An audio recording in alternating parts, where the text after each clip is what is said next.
In 2016, after posting DIY, Halloween, lifestyle, and even hedgehog content for about 5.5 years, we decided to start our new series, DIY Dollar Store Challenge. The premise was quite simple. We walk around the dollar store and pick out a few items to buy and turn those into something new and amazing.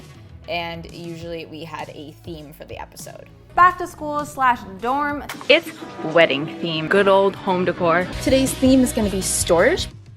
Creating dollar store DIYs was really fun for us, and I think successful for the channel for so many different reasons. First of all, it challenged us creatively. I just walked into this store not knowing what I want to do, and now I have like a really genius idea. I maybe have an idea. We all have an idea. Personally, I loved putting on my thinking hat and getting inspired by what was right there physically in front of me as I walked through the dollar store. It was affordable. We're gonna try and keep it around $10, $15. We'll see what happens. Not bad for a $7 lamp. Everything here was $4 each. And relatively easy to film and DIY. Since these were definitely smaller items, it was very easy for us to take on. Then of course, the challenge aspect.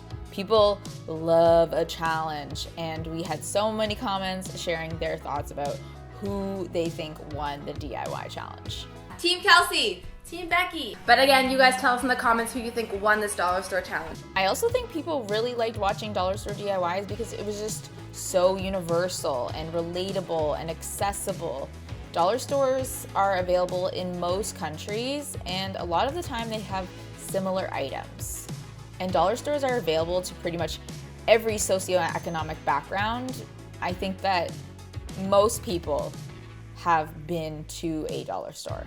Overall, these DIY dollar store challenge videos were performing amazing for us. We were getting lots of new subscribers specifically from these videos, and people were feeling inspired.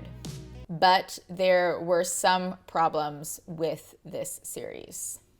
Although some DIYs were honestly quite impressive, I actually still have that ponytail convertible toque dollar store DIY, but ideas like this, I would say, were the outlier. But on some, the execution just didn't really hit the mark. We weren't creating pieces that were going to be quality, lasting items, and this was definitely not on purpose or for a lack of trying. Sometimes the materials we were using and just our skill set at the time did not lend to these items holding up well over time. In addition, since we were pretty much held to shopping at the dollar store, there would be a decent amount of waste in order to create some of our projects, since we had to buy a few items, then disassemble them in order to make something new. We made about 10 dollar store DIY challenge videos over the course of 3 years.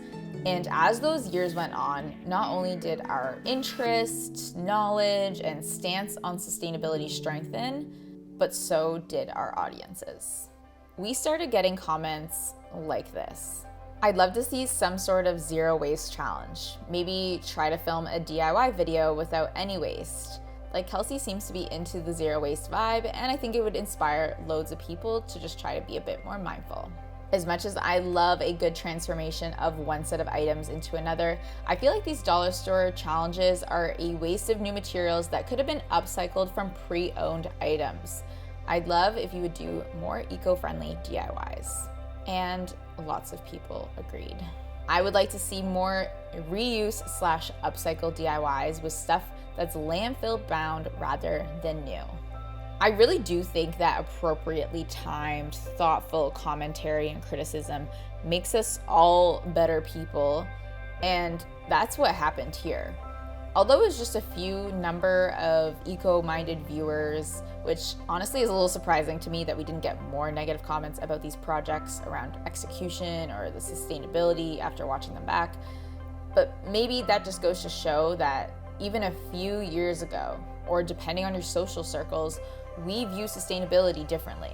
For example, my friend called me up the other day with advice on how to decorate for a birthday party, and he was talking about balloons and dollar store decor and plastic stuff bought online. I was like, honestly, I cannot help you here because I really try not to buy any party decor, as it's often one-time use and made out of non-recyclable materials.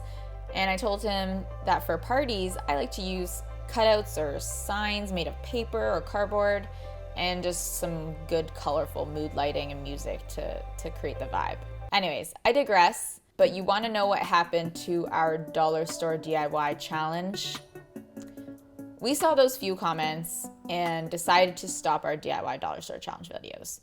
Not only because of these comments, but because in the 3 years since we started the series, it just did not feel right anymore.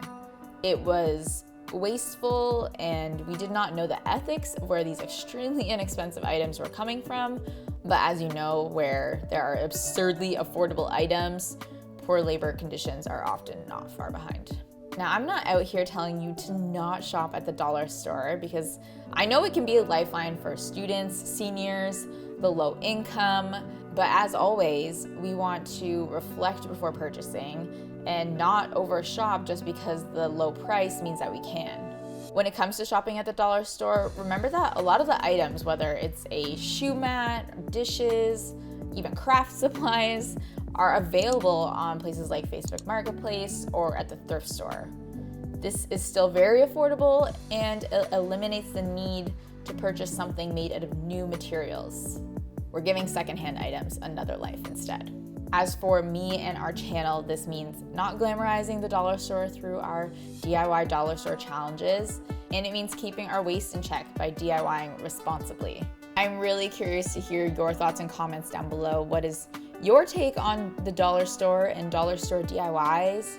Or do you have thoughts about making tough decisions about when it comes to values over profit, or in a more relatable way, buying affordable items versus maybe the more expensive sustainable option? See you in the comments and maybe over at our Discord. Thanks for watching.